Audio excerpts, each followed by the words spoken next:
Today we're going to learn a little bit about the history of papermaking in Berkshire County and about the Crane Museum of Papermaking.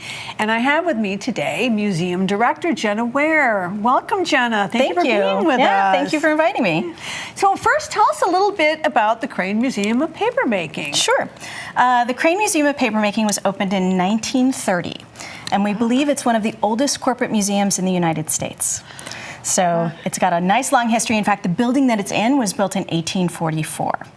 Now, since that time, it's expanded into 3 separate spaces as that space has gotten larger. So we have our main museum space, which has all of the history items, starting all the way back from the American Revolution and Crane's involvement in papermaking and papermaking for currency paper in the American Revolution, up through the current anti-counterfeiting technologies.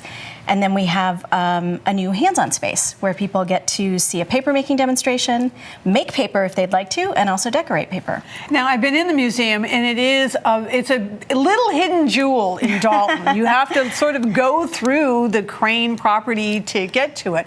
But it's this wonderful little stone museum when you walk in, and you have this history. And I watched you do some of the demonstrations about a month or so ago, and I was really taken by it, and I thought it would be great if you showed us how paper was made. Sure.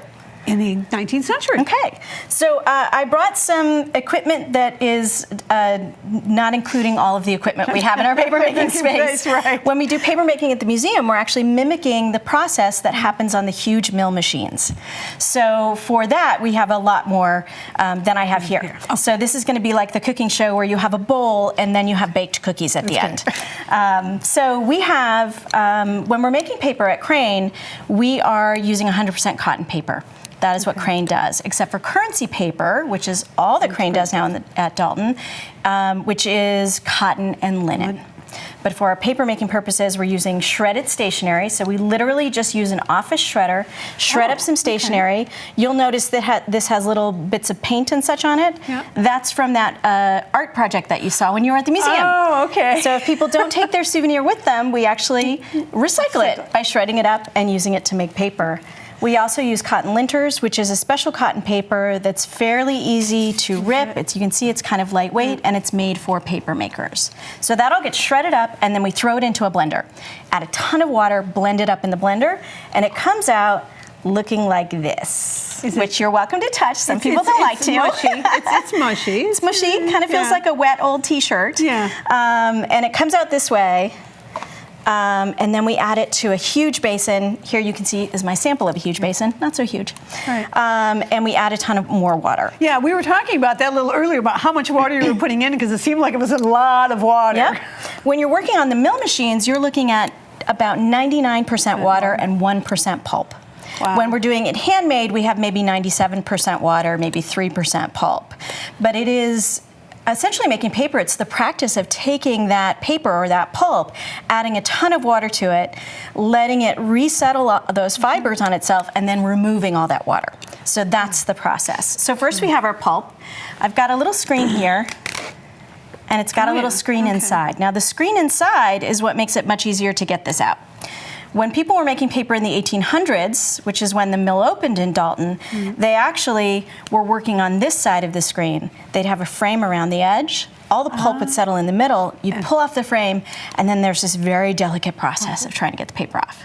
So this is much easier. This makes our life much easier. Yeah. All right, so I'm just going to scoop it in here, and I'm going to give it a little shake, which lets the fibers settle. So let me see. So here's our water with our little bit of pulp. You will notice some flecks of green. That is just little shreds of currency, since currency paper is what we make at Crane. So I'm just going to dip in and then give it a little shake. And you can see how those fibers suddenly start to settle. Looks a little less lumpy. Yes. Yep. And that first process for removing water that happens on the machine and when you're doing by hand is just gravity. You're just letting the water drip out, and that removes a bunch of the water to begin with. Now the second step, which I did not bring the equipment for, is actually using a wet vac, because the second step is suction. Oh yes, I saw you were using it. Yes, yeah. You vacuum all the water out of this, and it ends up, here we go, magical vacuum, like this. So this is how it looks, how this will look once you have suctioned out that next phase of removing water. Now, once we get to this point, what we're gonna do, and let me move this out of the way so you can see. when we get to this point, we are doing what's called Kuching, which is where you remove the screen and remove the paper from the screen. So here we go. The screen's coming out. Okay. Makes it a little Put easier. it right on the felt, and on the machines they have these belts of felt, and it goes through a wringer to squish out that water. We're going to use this to squish out that water. So here we go.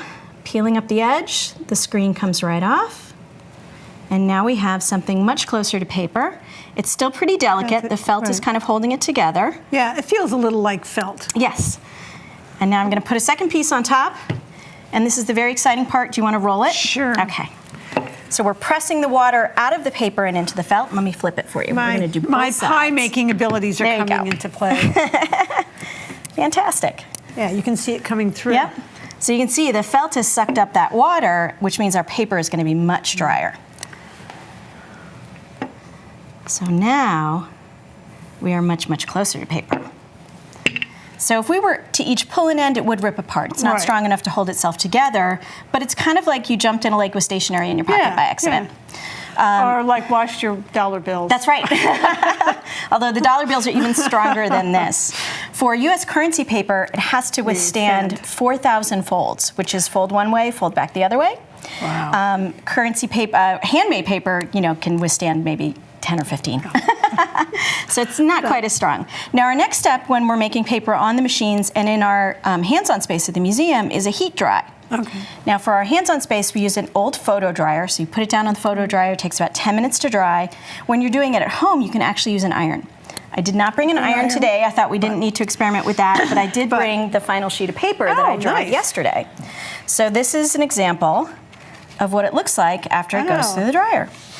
So you have just... And it's a heavy paper. Yep. And part of the reason it's heavy is how much pulp I used. Right. It would get thinner and thinner depending on the amount of pulp that was on the screen. You'll also notice it's got a little bit of texture to it from that screen that we used. Yeah. Which you can, control by the type of screen that you use. But this is your then handmade paper. And these are little bits of shredded U.S. currency. Which we get from the Federal Reserve. Yes. We don't shred it ourselves. That would be illegal. Yeah. Yes. So how long have you been at the museum now? I started last spring. Okay. So I am the newest person at the museum. All of the docents at the museum, all of our tour guides are Crane retirees. So they spent years at Crane and then have retired and then come back to work at the museum. Charlie, who's been there the longest, worked in the mills for 42 years and has been in the museum for 23. Wow. So I'm the newbie. You're the newbie. So what other programs do you have there? I mean, for our hands-on space, we have this demonstration, the ability to make paper. We have paper marbling, which is a way of decorating marbling paper. Was very it's cool. Very fun. Very fun. For kids and adults alike. Yeah. And then everyone who comes to the museum gets a tour, unless they don't wish to participate. But everyone who walks in the door, they're greeted by the docents. They're brought into whatever tour is happening, or we're starting a new tour. They get the history of the museum. They get a talk on anti-counterfeiting technologies. Since many of us don't actually know how to tell if that 20, 50, or 100 in our pocket is real or counterfeit, you can learn that when you're at the museum. And then, you move on to our hands-on space. Of course, right through the gift shop. Okay. And through the Just gift in shop. case. Yes, there are Crane products in the gift shop. There are Crane products and a lot of fun currency items in the gift shop. And how long has Crane been around? Crane in Dalton was founded in 1801.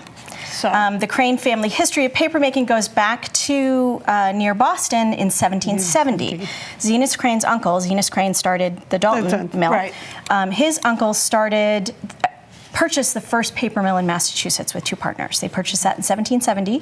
So that's 2 years after the British occupation of Boston. And 2 months after the Boston Massacre.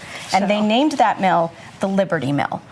So we are going way back, and historically, this has been a part of the Berkshires for more than 200 years now.